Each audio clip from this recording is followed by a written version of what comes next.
En ces jours-là, intervint le grand prêtre ainsi que tout son entourage, c'est-à-dire le groupe des Sadducéens, qui était rempli d'une ardeur jalouse pour la loi.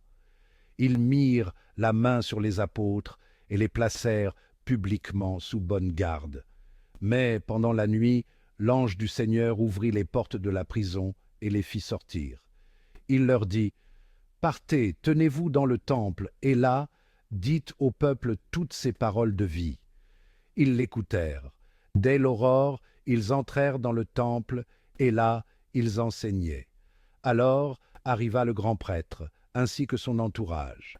Ils convoquèrent le Conseil suprême, toute l'assemblée des anciens d'Israël, et ils envoyèrent chercher les apôtres dans leur cachot.